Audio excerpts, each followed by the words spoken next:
Imagine une petite île volcanique, battue par le vent, perdue au milieu de l'océan Pacifique. Pas d'humains, pas de ville, presque pas de végétation. Juste des roches noires, quelques arbustes et une poignée d'oiseaux. À première vue, rien de spectaculaire. Et pourtant, c'est ici que l'on a observé l'un des phénomènes les plus importants de la biologie moderne. L'évolution en temps réel, mesurée, génération après génération. Bienvenue sur ce format. Vous écoutez Yanis de Easy Science. Dans cet épisode, nous décryptons Grant, Unpredictable Evolution in a 30-Year Study of Darwin's Finches, publié dans Science. Une étude scientifique prenant la suite du travail de Darwin et s'attardant sur la sélection naturelle. Quand Charles Darwin observe les pinsons des Galapagos au XIXe siècle, il ne comprend pas immédiatement ce qu'ils représentent. Il note simplement que ces oiseaux se ressemblent beaucoup, mais que la forme de leur bec varie d'une île à l'autre. Ce détail, presque anodin, va pourtant devenir l'un des piliers de la théorie de l'évolution par la sélection naturelle. Ce que Darwin ne pouvait pas encore savoir, c'est que ces pinsons allaient, plus d'un siècle plus tard, devenir un véritable laboratoire vivant pour les biologistes. Dans les années 1970, deux chercheurs, Peter et Rosemary Grant, s'installent sur une minuscule île appelée Daphne Mayor. Leur objectif est simple, mais ambitieux. Observer une population de pinsons sur le long terme sans intervenir, et mesurer précisément ce qu'il se passe d'une génération à l'autre. Pendant plus de 40 ans, ils vont capturer, marquer, mesurer et suivre chaque individu. Ils notent la taille du bec, sa profondeur, sa forme et enregistrent qui survit, qui se reproduit et avec qui. C'est l'une des études de terrain les plus longues et les plus détaillées jamais réalisées en biologie évolutive. Rapidement, une chose devient claire. L'environnement change constamment, et avec lui, les règles du jeu. Certaines années, les pluies sont abondantes et produisent une grande quantité de petites graines tendres. D'autres années, la sécheresse frappe l'île et seules subsistent les grosses graines dures et difficiles à casser. Or, chez les pinsons, la taille et la forme du bec déterminent directement quels aliments peuvent être exploités efficacement. Lors des grandes sécheresses observées par Grant, les pinsons, au petit bec, meurent plus souvent. Ils n'arrivent pas à se nourrir suffisamment car les graines deviennent dures. A l'inverse, les individus possédant un bec plus gros et plus robuste survivent mieux et laissent davantage de descendants. En une seule génération, la moyenne de la taille du bec dans la population augmente. C'est de la sélection naturelle pure, observable, mesurable et rapide. Personne ne décide d'évoluer, l'environnement agit comme un filtre, triant les informations déjà présentes dans la population. Mais ce qui rend cette histoire encore plus fascinante, c'est que cette évolution n'est pas linéaire. Lorsque les conditions climatiques changent à nouveau, lorsque les pluies reviennent et que les petites graines deviennent abondantes, l'avantage peut s'inverser. Les becs plus petits redeviennent favorisés. L'évolution peut donc changer de direction en quelques années seulement. C'est ce que les Grant ont appelé une évolution imprévisible.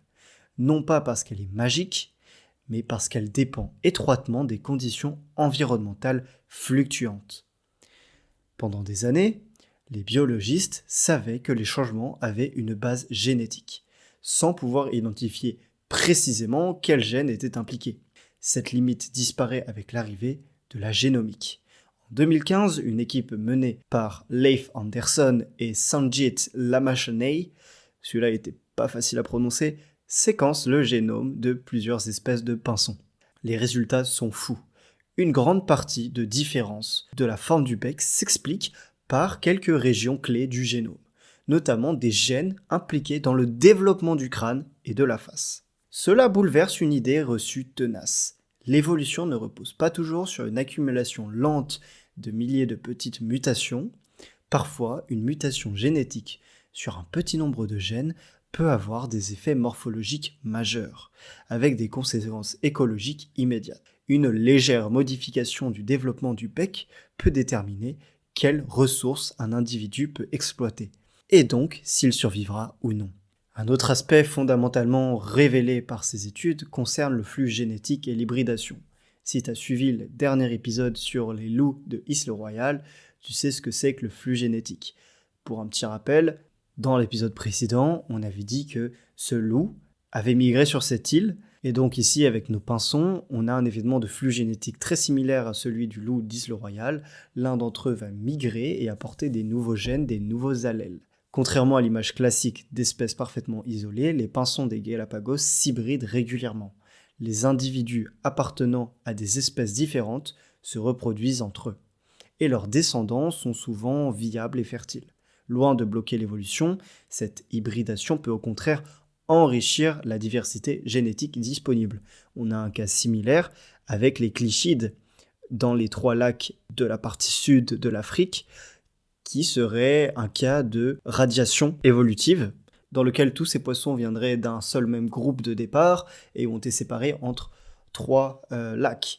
Et dans ces 3 lacs, les poissons vont se converger en morphologie et ils vont se ressembler les uns les autres. On pourrait penser que c'est la même espèce, mais pas du tout.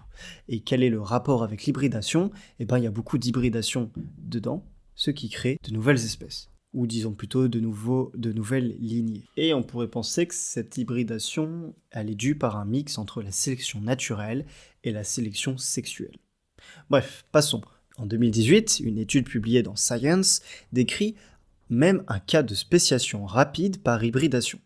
Un individu hybride, issu de parents appartenant à 2 espèces différentes, fonde une nouvelle lignée, s'il n'a pas d'isolement post-zygotique. Cette lignée devient reproductivement isolée des autres en quelques générations seulement. On observe alors la naissance d'une nouvelle espèce, non pas sur des milliers d'années, ni même des millions d'années, mais à l'échelle de quelques décennies.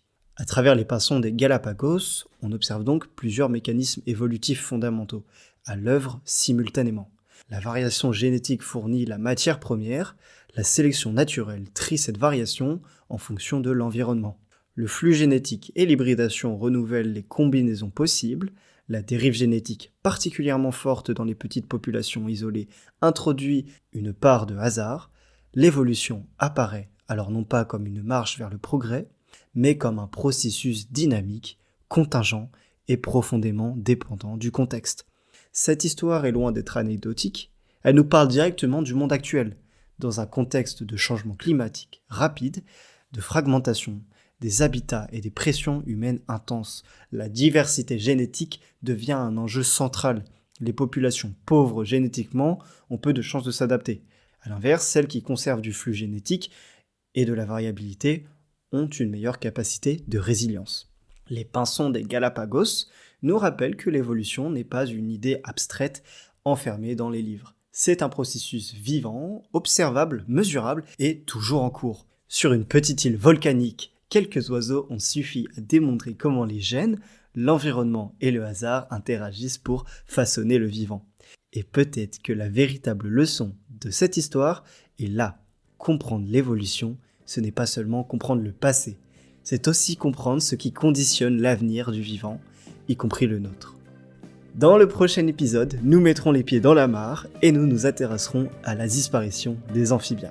Si cet épisode t'a aidé à mieux comprendre comment la science décrypte le monde animal, n'hésite pas à t'abonner au podcast, à le partager autour de toi et à me faire un petit don sur mon Tipeee.